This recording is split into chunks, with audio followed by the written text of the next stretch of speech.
it is critical to understand whether or not that insurance FMO is going to help you continue to develop your skill base so that you are a better agent tomorrow than you were today.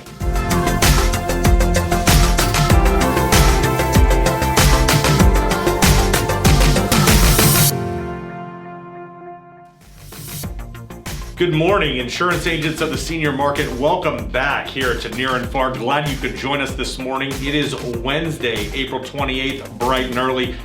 Just to make sure that you don't miss future content from us, make sure to subscribe and hit that notification button so that when the episode pops, so you get a ding to let you know the video is ready. So a good friend of mine that happens to be a career agent for an insurance company, he and I were having a beverage the other day and just kind of talking around, and he said, what is it that you guys really do? And from his perspective, he just didn't understand the role of the FMO.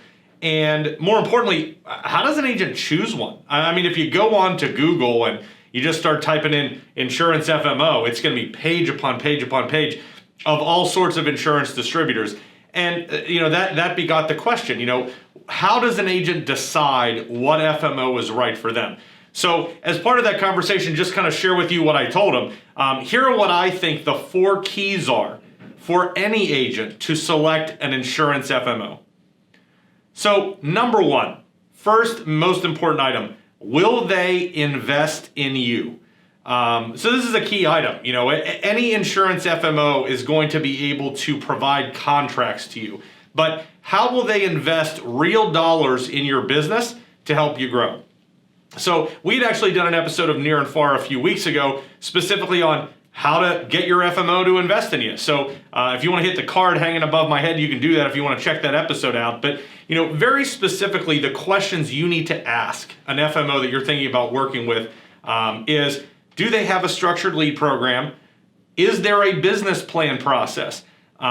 Very specifically, how does it work and what is the cost? What is the cost sharing? Are the leads free? Is there a kind of skin in the game type scenario? Very specifically, what is it?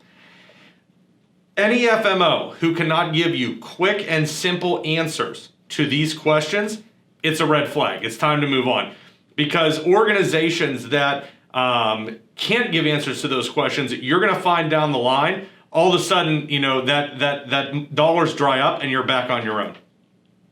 So second question you need to ask is, how are they going to help you grow your skills?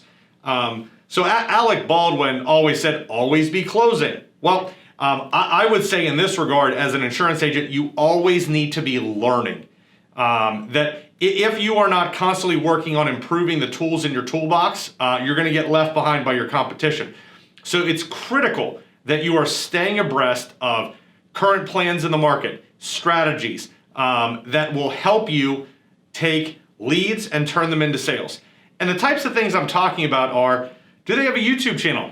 Kind of like this one, but it doesn't have to be exactly like this one. Maybe I think we're pretty good, but in all seriousness, are they providing you on-demand video content that if you want to learn about Humana, or you want to learn about generating referrals, or Medicare secondary payer, whatever it is, you go to their channel, you type it in, bang, there's the information.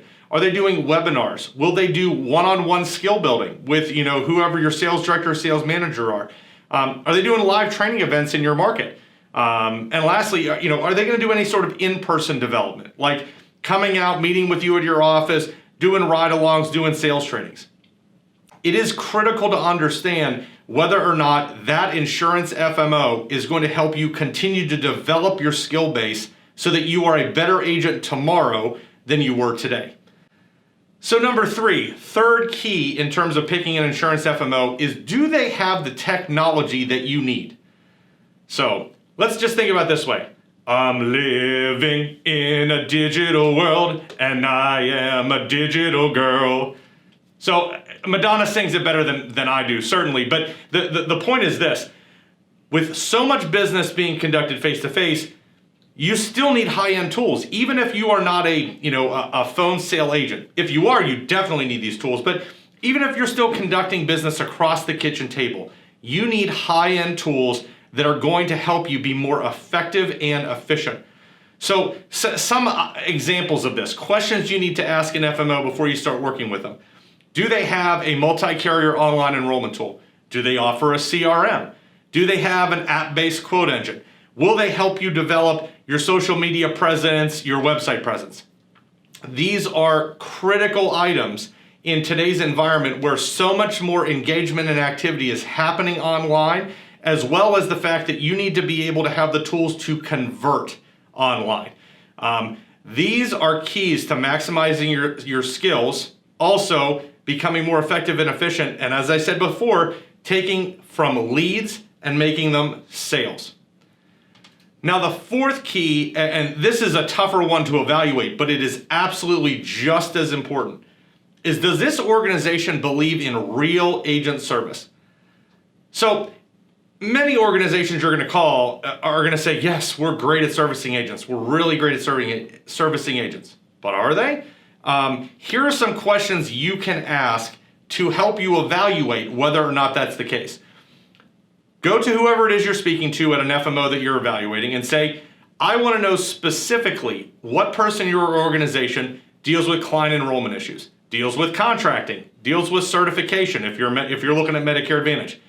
And very important to everyone who's watching this video, who's dealing with commission problems when they occur. These are all really important items that if you're spending your time on to try to fix, what are you not doing? You're not calling your leads and you're not closing sales. So you want to know very specifically, who is the team? Who are the individuals who are uniquely responsible for taking those items off of your plate and making sure that you are focused on business development?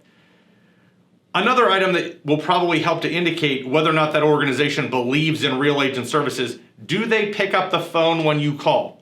I don't know about any of you guys, but one of my biggest pet peeves, not just in the insurance business, but anywhere, is when I dial the phone, am I getting a voicemail front door? I mean, think about it. You've got a problem with your cable, your internet, your water bill, any of those types of items, and you call the phone and it's, thank you for calling ABC Organization. For English, press 1. En Espanol, marque dos. And then it's a continual tree of voicemail prompts, and you might get a human being 5 minutes down the line, and then you might just get a voicemail. That is a big fat waste of your time. And guess what? In a competitive sales environment, you don't have time for that. You need a human being that's going to be able to take your question, respond to it with a smiling face. You may or may not be able to feel the smile, but I think you probably can. When you're talking to a smiling person on the phone, you usually can hear that smile coming through. But at the end of the day, you don't have time for a voicemail front door. That is also a great indicator of whether or not the organization you're looking at believes in real agent service. So those are just 4 keys that for any of you that are considering working with a field marketing office, an FMO, some of the questions you want to ask, some of the things you want to understand to help prioritize that decision.